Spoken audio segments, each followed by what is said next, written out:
बहुत गुस्सा आ जाता है। अच्छा, अरे बीवी के आते ही तेरे तो सुर बदल गए। अगर ये दुकान जाने लगी तो गांव में क्या इज्जत रह जाएगी हमारी, है? लोग क्या कहेंगे? ये कहीं नहीं जाएंगी बस। हाँ। माँ के आगे और कुछ बोले बिना विकास वहां से चला जाता है और सास शिल्पा को घर के कामों में लगा देती है। उसी रात विकास और शिल्पा साथ बैठकर बातें कर रहे होते हैं। मम्मी ऐसा क्यों सोचती हैं कि औरतें कुछ नहीं कर सकती और उन्हें लोगों की इतनी चिंता क्यों है? पापा की डेथ के बाद माँ ने दुकान संभालने की कोशिश की थी, पर लोगों ने उल्टी सीधी बातें सुनाकर उनका आत्मविश्वास इतना गिरा दिया कि वो कुछ कर ही नहीं पाई और सोचने लगी कि शायद औरतें ये सब कर ही नहीं सकती, इसलिए उनसे भी नहीं हुआ। लोगों की यही तो दिक्कत है, उन्हें अपने से ज्यादा दूसरे की जिंदगी में स्वाद आता है। वैसे लोग जिनसे डरते हैं ना, उन्हें ही तोड़ने की कोशिश करते हैं। आप फिक्र मत करो, मम्मी की सोच बदलने का तरीका है मेरे पास। और अगले ही दिन से शिल्पा अपनी सास की सोच बदलने और लोग क्या कहेंगे के डर को खत्म करने की जद्दोजहद में जुट जाती है। मम्मी आपको पता है, गीता बबीता, अरे जिनके ऊपर दंगल फिल्म भी बनी है, मैं फिल्म बिल में नहीं देखती। हाँ। वो हरियाणा की लड़कियां हैं, दोनों रेसलर हैं। उन्होंने जब ये शुरू किया था ना, तो लोगों ने बहुत बातें बनाई, बुरा भला बोला, मजाक भी बनाया, लेकिन उन्होंने ना किसी की सुनी, ना अपने ऊपर से विश्वास खोया और ना ही हार मानी। और देखो आज किस मुकाम पर है।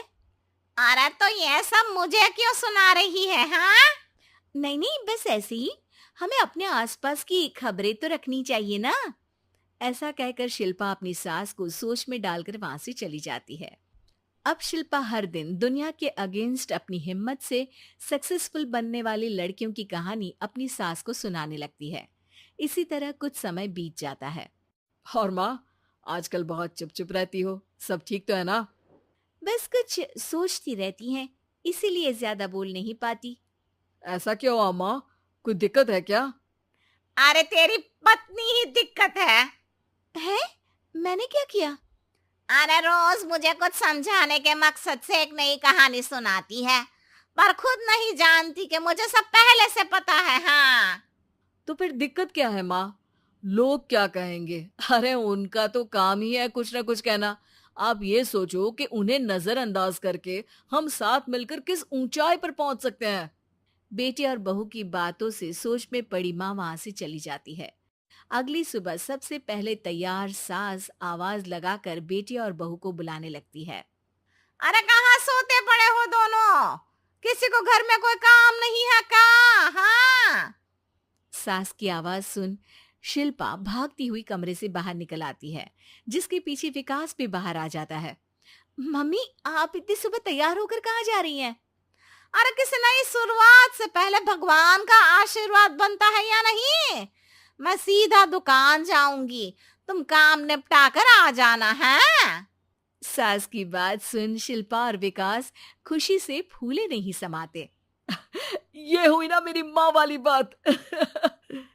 पूरा परिवार मिलकर दुकान पर काम करने लगता है, जिसमें विकास और उसकी माँ दुकान संभालते हैं, तो शिल्पा काम को ऑनलाइन डाल शहर और इंटरनेट का काम संभालने लगती है, जिसे देख गांव में लोगों के बीच गॉसिप शुरू होते देर नहीं लगती।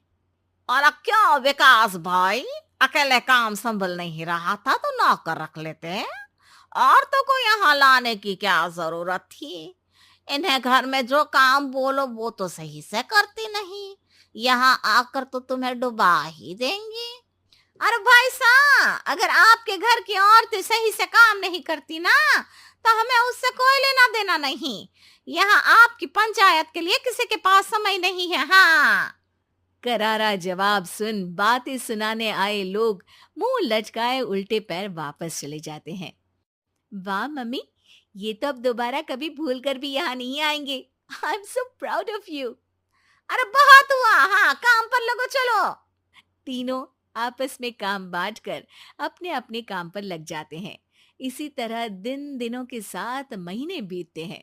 जिसमें शिल्पा की पढ़ाई, विकास की मार्केट स्किल और सास की फाइनेंशियल मैनेजमेंट से उनकी दुकान बहुत अच्छा बड़ा बिजनेस बन जाता है, जो गांव के साथ साथ शहर में भी अच्छा खासा मशहूर हो जाता है। अरे सच ही कहते थे तुम दोनों। लोगों का तो काम ही होता है कहना। अब हमें सुनना है या नजरअंदाज करना है वो तो हमारे ऊपर है। हाँ।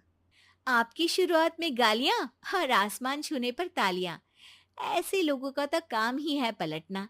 इनकी बातों से हमें कभी अपनी राह बदलनी नहीं चाहिए, बल्कि अगर बातें बन रही है तो समझ जाओ कि रास्ता सही है।